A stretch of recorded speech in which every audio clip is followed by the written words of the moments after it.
محترم حاضرین، قرآن کریم سورہ قاف کے حوالے سے ایک آیت کریمہ آپ کے سامنے پڑھی گئی ہے۔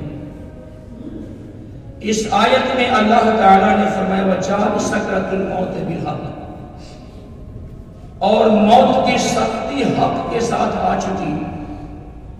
اور یہ وہی چیز ہے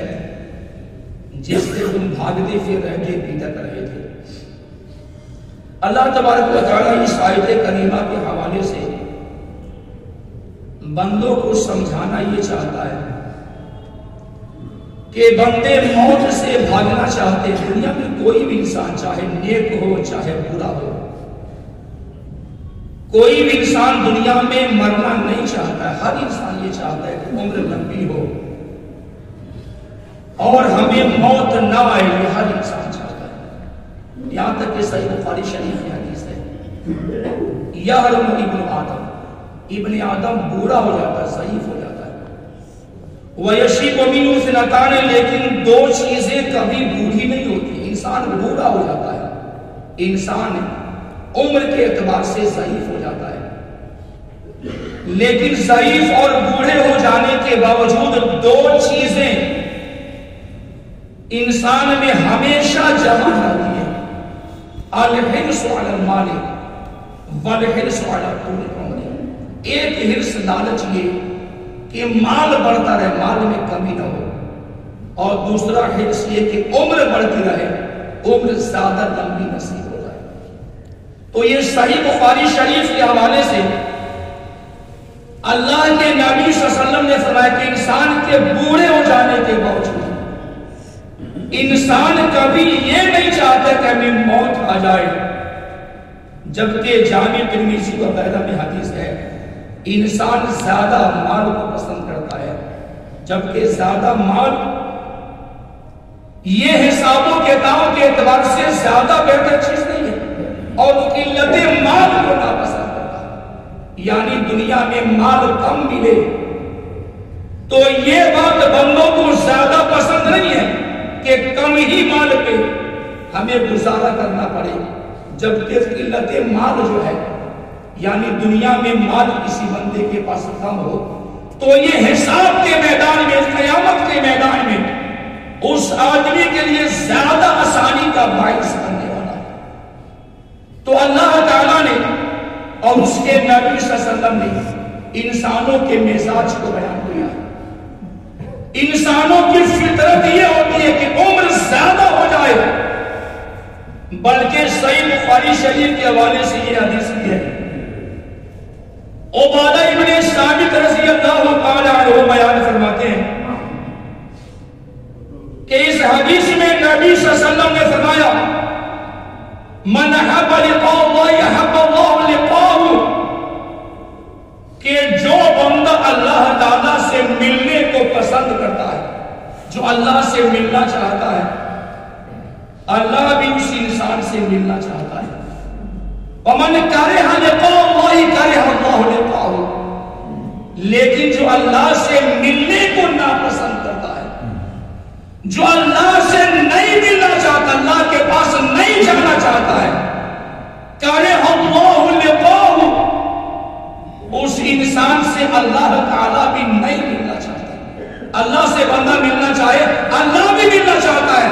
اللہ تعالیٰ سے بندہ ملنا نہیں چاہتا ہے، اس انسان سے اللہ تعالیٰ بھی ملنا نہیں چاہتا ہے، جبکہ دونوں صورتوں میں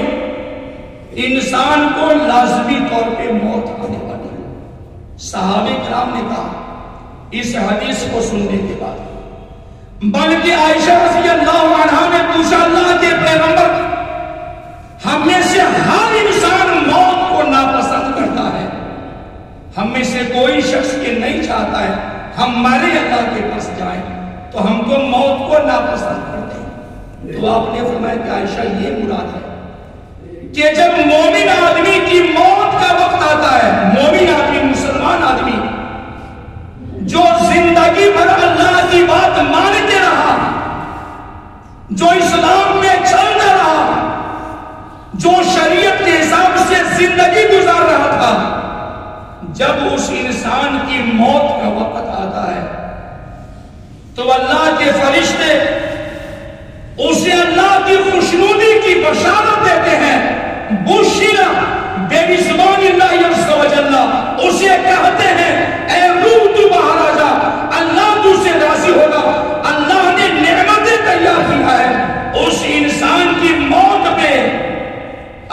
کے فرشتے اسے سلام بھی پیش کیا کرتے ہیں. لیکن جو غیر مسلمان کفار ہوتے ہیں، اسلام سے الگ ہوتے ہیں، ان کی موت کے وقت اللہ کے فرشتے انہیں عذاب کی دھمکی دیتے ہیں کہ نکلو، اب یہاں سے تمہیں عذاب میں داخل ہونا ہے، تمہیں ذلتوں کا سامنا کرنا ہے. اور قرآن کریم کے حوالے سے سورہ محمد میں اللہ تعالیٰ نے فرمایا فَكَيْفَ إِذَا تَوَفَّتْ الْمَلَائِكَةُ، اس منظر کے بارے میں اللہ نے ہم کو یاد دلایا ہے. حالانکہ اس آیت کریمہ میں جو غیر مسلمان ہوتے ہیں، اسلام سے الگ، ایمان سے الگ، جو کفار ہیں، مشرکین ہیں، جو اسلام سے باہر، ان کے بارے میں اللہ تعالیٰ نے فرمایا کہ اس وقت کیا حالت ہونے والی ہے جب میرے فرشتے موت دے رہے ہوتے ہیں، بندے کی روح قبض کرنے کے واسطے آتے ہیں. اور یہ بات اللہ نے قرآن مجید میں کئی جگہوں پہ دہرایا کہ جو انسان اسلام سے ہٹ کے زندگی جی رہا تھا، جو اسلام پہ چلنے کی کوشش نہ کرے، جو 60-70 سال کی زندگی کو خوشحال بنانے کے لیے اور بے جائے شعراء میں پڑھنے کے لیے آخرت کی ہمیشگی والی زندگی برباد کرنے پہ تلے ہوتے ہیں، ایسے غیر مسلمان ہو کے اللہ فرماتا ہے یضربون وجوہہم وادبارہم. جب فرشتے روح قبض کرنے آتے ہیں، جب فرشتے اس انسان کو موت دینے آتے ہیں،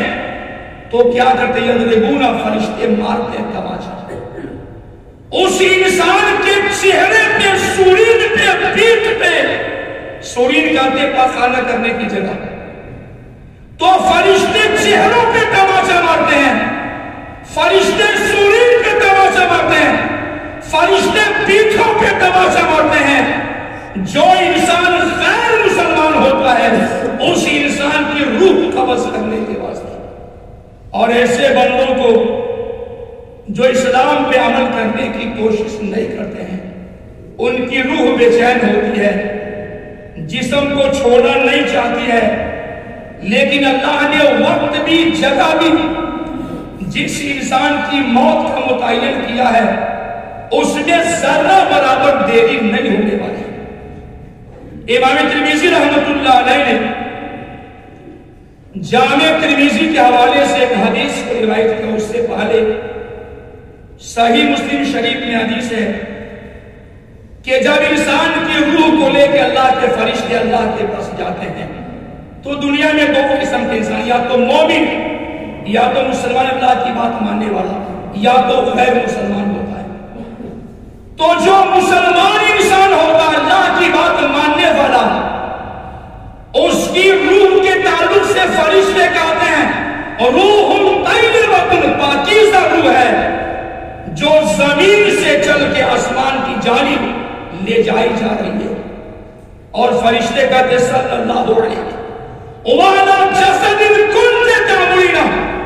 اے روح تجھ میں اللہ کی رحمت نازل ہو، اور اس جسم میں جس میں تجھ کو اللہ نے داخل فرمایا تھا، تجھ میں اللہ کی رحمت نازل ہو. اللہ کے فرشتے روح لے جانے کے موقع سے دعا دیتے ہیں. لیکن صحیح مسلم کی اسی حدیث میں ہے کہ جو غیر مسلمان ہوتے ہیں، جن کا اللہ سے کوئی واسطہ نہیں ہوتا ہے، جو شریعت سے، اسلام سے دور ہوتے ہیں، ان کی روح میں سے بدبو آتی ہے. اور مذہب نسائی کی روایت ہے کہ ایک یہودی شخص کا جنازہ جا رہا تھا، تو نبی صلی اللہ علیہ وسلم نے ناک پہ ہاتھ رکھ لیا، جیسے کوئی بدبودار چیز آپ کو محسوس ہوئی، اور پھر آپ نے فرمایا مجھے اس کی روح میں سے اس کے جنازے میں سے بدبو محسوس ہو رہی. تو محدثین نے لکھا ہے کہ جو اسلام سے دور ہوتے، اسلام سے بیزار ہوتے ہیں، ان کے موت کے بعد سے لے کے اور ہمیشہ کے لیے ان کی ذلت و رسوائی اور ان کی پریشانی کا اللہ نے انتظام کر رکھا ہے. تو برے انسان کی روح کو دیکھنے کے بعد اللہ کے فرشتے کہتے ہیں روح خبیثۃ، یہ نہایت خبیث اور ناپاک روح ہے جو زمین سے آسمان کی طرف لے کر جائی جا رہی ہے، فرشتوں کی لعنت ہوتی ہے۔ تو اللہ کے نبی صلی اللہ علیہ وسلم کا فرمان ہے کہ جس انسان کی موت کا وقت اللہ نے متعین کیا ہے، ذرہ برابر اللہ تعالیٰ دیری نہیں کرنے والا۔ یہ بھی ایک بات سمجھنے والی ہے کہ جب ہم میں سے کوئی شخص نہیں جانتا ہے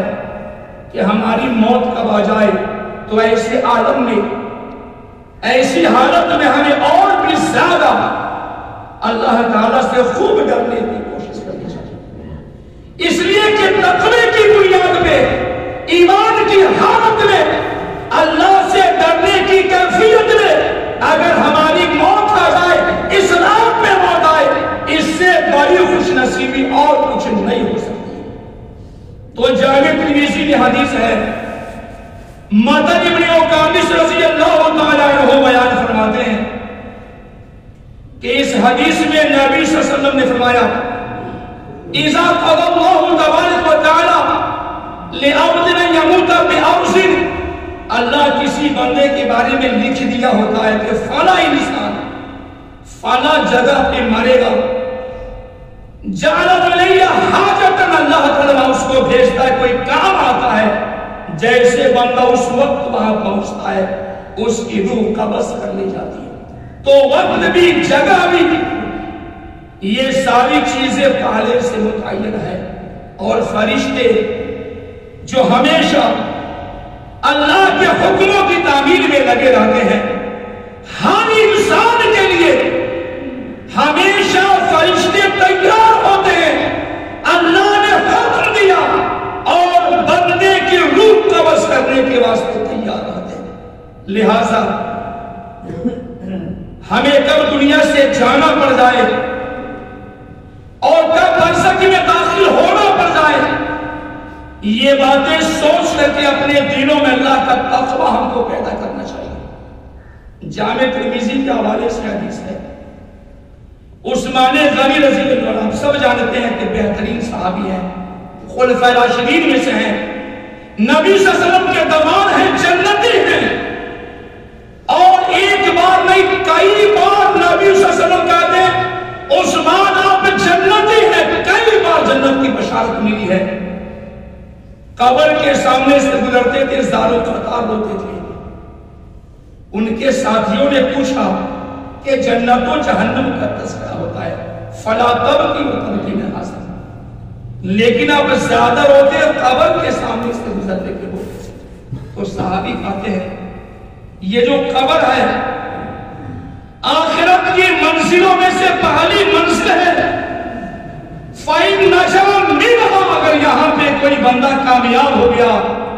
تو بعد کے مرحلے آسان ہو جائیں گے، اور قبر میں کامیاب نہیں ہو پاتا ہے تو اس کے بعد میں اور بھی زیادہ مشقتیں ہوں گی،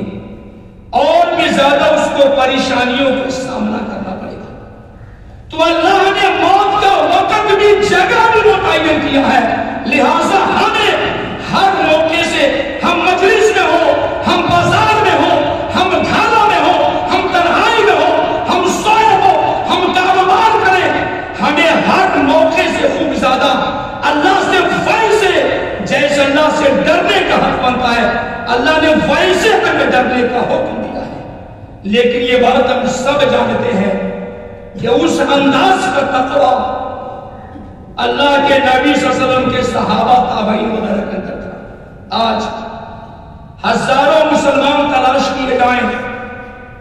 ان میں سے چنے جائیں کہ جو تقوی، دینداری، اخلاص للہ اتنے کی بڑائی جو اللہ تعالیٰ کو چاہیے، اس لیول کا تقوی آج بہت کم بندوں میں ہے۔ ہمیں اسی انداز میں مومن بننا چاہیے، اور موت کے تعلق سے ہمیں فکر مند بھی ہو جانا چاہیے۔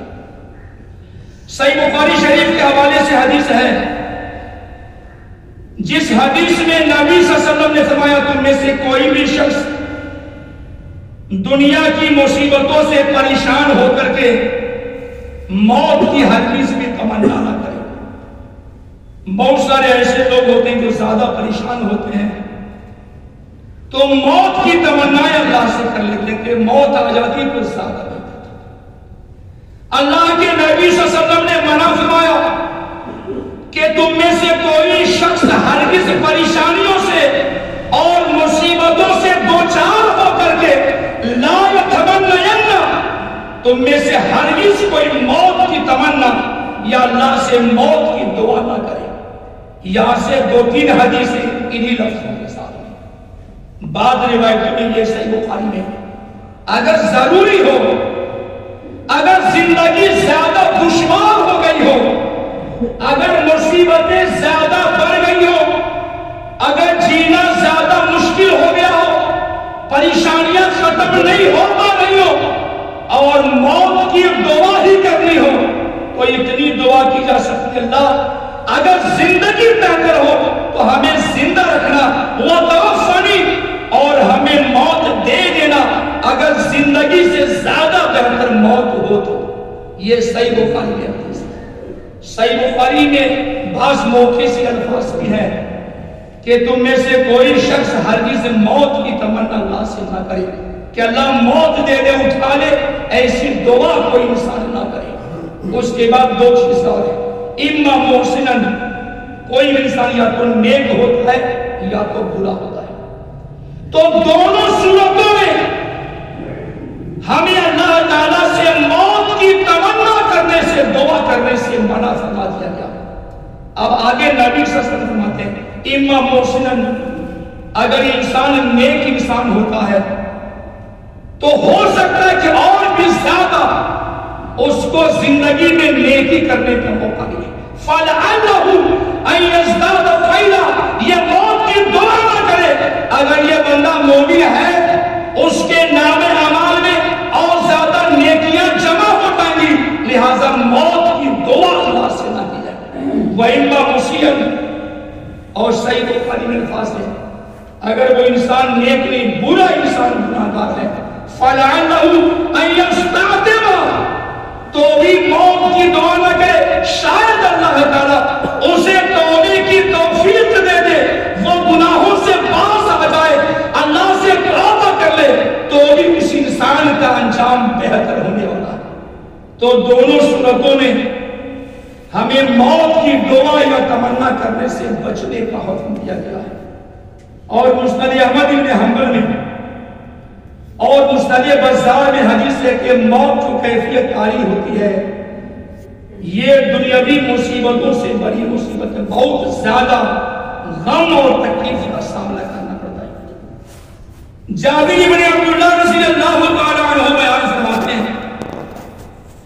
کہ اس حدیث میں نبی صلی اللہ علیہ وسلم نے فرمایا اللہ تمنوا الموت، اے لوگوں تم موت کی تمنا مت کیا کرو، فَإِنَّهَا الْقَتْلَ شَدِيدٌ، اس لیے کہ موت کی کیفیت کسی بندے پہ طاری ہوتی ہے، شدید تو بہت ہی شدید معاملہ ہوتا ہے، بہت زیادہ بے چینی ہوتی ہے جس انسان پہ موت کی کیفیت طاری ہوتی ہے۔ جو انسان مرنے والا ہوتا ہے مرنے سے پہلے جب اللہ کے فرشتے آئے ہوتے ہیں اس کی روح قبض ہونے والی ہوتی ہے تو اس آدمی کی بے چینی کو وہی بندہ جانتا ہے جس کی موت کا وقت آ چکا ہے۔ صحیح بخاری وغیرہ میں حدیث ہے کہ جب نبی صلی اللہ علیہ وسلم کے فوت ہونے انتقال کے وقت ہے، موت کا وقت آیا، اتنی زیادہ بے چینی تھی کہ چادر کو چہرے پہ ڈال لیتے تھے، پھر ہٹا لیتے تھے، پھر ڈال لیتے تھے، پھر ہٹا لیتے تھے، اور ہم سب جانتے ہیں کہ اللہ کی نگاہ میں سب سے زیادہ نیک نبی صلی اللہ علیہ وسلم تھے، سب سے بہادر تھے اور سب سے اونچے مقام پہ اللہ کی جنت میں داخل ہونے والے تھے، لیکن موت بہت زیادہ بے چینی کا نام ہے۔ صحیح بخاری میں ایک اور حدیث ہے جس میں نبی صلی اللہ علیہ وسلم نے حکم دیا ہے ان الموت فزع، اے لوگوں موت بے چینی، گھبراہٹ اور بے قراری کا نام ہے، لہذا جنازے کو دیکھنے کے بعد کھڑے ہو جایا کرو۔ اس میں بھی وجہ ہے ان الموت فزع، موت گھبراہٹ اور بے چینی کا نام ہے۔ تو مسند احمد بن حنبل کی حدیث ہے کہ موت کی تمنا مت کرو، اس لیے موت کی کیفیت جس میں طاری ہوتی ہے وہ انسان حد سے زیادہ بے چین ہو جاتا ہے۔ آگے آپ نے فرمایا وَإِنَّ مِنَ السَّعَادَةِ أَن يَطُولَ عُمْرُ الْعَبْدِ، لوگوں موت کی کیفیت بہت بے چینی والی ہوتی ہے، لہذا موت کی تمنا اللہ سے مت کرو۔ اور پھر آپ نے فرمایا کہ آدمی کی خوش نصیبی کی علامت یہ ہے، آدمی کے نیک بخت ہونے کی دلیل یہ ہے أَن يَطُولَ عُمْرُ الْعَبْدِ کہ اللہ تعالیٰ بندے کو لمبی عمر عطا فرما دے، لمبی عمر دینے کے بعد اپنی جانب جھکنے کی توفیق عنایت فرما دے، یعنی بندے کو لمبی عمر ملے اور ہمیشہ اللہ کی جانب توبہ کرے، جھکے، اللہ سے بار بار استغفار کرے، یہ اس کے خوش نصیب ہونے کی دلیل ہے۔ تو جس انسان کو جو بھی زندگی ملی ہے اگر خوب زیادہ اللہ کے سامنے جھکنے کی کوشش کی جائے، نماز کی پابندی کی جائے، توبہ استغفار کیا جائے، اور تنہائی میں اکیلے میں بستر میں سونے کے بعد اللہ کو یاد کر کے، قیامت کو یاد کر کے، قبر کو یاد کر کے، برزخ کو یاد کر کے اور جہنم کو یاد کر کے تنہائی میں روئے بندہ اللہ سے توبہ استغفار کرے، ایسے بندے اللہ کی نگاہ میں خوش نصیب بندوں میں سے ہوتے ہیں۔ لہذا ہمیں تنہائی میں اللہ کو یاد کر کے خوب زیادہ رونا چاہیے۔ تو یہ حدیث سے بتلا رہی ہیں کہ موت کے موقع سے انسان کو بہت زیادہ بے چینی ہوتی ہے۔ اور ابن ماجہ کے حوالے سے حدیث ہے، انس ابن مالک رضی اللہ تعالیٰ عنہ بیان فرماتے ہیں کہ جب نبی صلی اللہ علیہ وسلم نے موت کی کیفیت محسوس کی، لما وجد من کرب الموت ما وجد، جب نبی صلی اللہ علیہ وسلم کے موت کی کیفیت طاری ہوئی، الفاظ ہے من کرب الموت، جب نبی صلی اللہ علیہ وسلم کے موت کا غم بے چینی طاری ہوتی ہے، ثابت یہ ہوا اور بہت سارے نصوص ہیں کہ یقیناً نبی صلی اللہ علیہ وسلم بھی فوت ہو چکے ہیں، دنیا میں آپ کو موت آ چکی ہے۔ تو راوی کہتے ہیں کہ بیٹی موجود تھی پاس میں، فاطمہ رضی اللہ، کہتی وہ کربا بتا، ہائے میرے ابا کی بے چینی، نبی صلی اللہ علیہ وسلم کی بے قراری بے چینی کو دیکھ رہی تھی کہ موت کے موقع سے آپ بہت زیادہ بے چینی ہو رہے تھے۔ وہ کربا بتا، کہتی ہے کہ ہائے میرے ابا کی بے چینی، تو نبی صلی اللہ علیہ وسلم کہتے ہیں لا کربا علی کا فاطمہ، فاطمہ آج کے بعد سے تیرے باپ پہ کوئی کرب غم مصیبت نہیں آئے گی، یہ آخری غم ہے جو موت کی شکل میں تیرے ابا پہ آئی۔ اس کے بعد آپ نے کہا انم قد حضر من ابیکا ما لیس بتارک من وحضر وفات یوم القیامت، ابن ماجہ کی حدیث ہے کہ فاطمہ تیرے باپ پہ وہ غم آیا ہے موت کے موقع سے جو قیامت تک کسی اور انسان کی اتنی بے چینی موت کے موقع سے نہیں آئے گی جو فاطمہ تیرے والد پہ غم آیا ہے۔ بعض روایتوں میں ہے کہ عام مسلمان کے مقابلے میں، عام ایمان والے کے مقابلے میں موت کے موقع سے اللہ کے نبی صلی اللہ علیہ وسلم کو زیادہ بے چینی پریشانی ہوئی تھی، کیونکہ آپ کا انجام بھی زیادہ بہتر ہونے والا ہے۔ تو یہ حدیثیں بتلا رہی ہیں کہ انسان کیسا بھی ہو موت کے موقع سے پریشانی ہوتی ہے۔ اور جامع ترمذی میں حدیث ہے، بریدہ ابن حصیب رضی اللہ تعالیٰ عنہ بیان فرماتے ہیں کہ اس حدیث میں نبی صلی اللہ علیہ وسلم نے فرمایا المومن یموت بعرق شدید، کہ مومن جب مرتا ہے تو اس کی موت کے وقت میں اس کی پیشانی پہ پسینہ ظاہر ہوتا ہے۔ جو انسان مومن یعنی مسلمانوں میں سے بھی خاص بندے مومن ہوتے ہیں، مسلمان انسان مشرک بھی ہو سکتا ہے لیکن مومن مشرک نہیں ہو سکتا ہے۔ اور مومنوں ہی سے اللہ نے جنت کا وعدہ فرمایا ہے، المومن یموت بعرق شدید، جب مومن کی موت آتی ہے اس کی پیشانی پہ ماتھے پہ پسینہ ظاہر ہوتا ہے، یہ مومن آدمی کی موت کی پہچان ہے۔ اور ابو داؤد وغیرہ میں روایت ہے کہ جو انسان مرا اور مرنے کے موقع سے کلمہ توحید اس کی زبان پہ جاری ہو گیا، لا الہ الا اللہ، اس نے مرنے سے پہلے آخری جملہ، آخری کلمہ کلمہ توحید پڑھا، تو ابو داؤد میں صحیح مسلم حدیث ہے، دخل الجنت، وہ انسان جنت میں داخل ہو جائے گا۔ یہ بہترین موت کی پہچان ہے۔ اور بھی کئی چیزیں ہیں جو بہترین موت کی پہچان میں ہوتی ہیں، انشاءاللہ بعد میں آئے گی۔ صحیح بخاری شریف کے حوالے سے حدیث ہے، جس حدیث میں نبی صلی اللہ علیہ وسلم نے فرمایا اذا وضعت الجنازہ، جب انسان کی موت ہو جاتی ہے، اس کا جنازہ تیار ہوتا ہے، اسے غسل دینے کے بعد، کفن پہنانے کے بعد، فاحتملها الرجال على اناقهم، صحیح بخاری میں الفاظ ہے کہ جب موت کی چارپائی پہ لوگ اس میت کو، جنازہ کو قبرستان لے کر جاتے رہتے ہیں، اگر مرنے والا نیک ہوتا ہے، قالت قدمونی، کہا مجھے جلدی لے چلو، جلدی لے چلو، یعنی اس کو جلدی سے قبرستان میں پہنچا دو۔ یہ مرنے والا جو موت کی چارپائی پہ لیٹا ہے کہتا ہے مجھے قبرستان جلدی لے کر کے چلو۔ نبی صلی اللہ علیہ وسلم فرماتے ہیں وہیں تک اس سے صالح، اگر مرنے والا نیک نہیں ہوتا ہے، اگر برا انسان ہوتا ہے تو کیا کہتا ہے یا ویلہ این تذهبون بها، کہ ہائے میری بربادی، مجھے کہاں لے کر کے جا رہے ہو۔ جس انداز میں وہ مرنے والا بولتا ہے، صحیح بخاری میں حدیث ہے، جس انداز میں بولتا ہے، انسان کے علاوہ یا جنات کے علاوہ چوپائے مویشی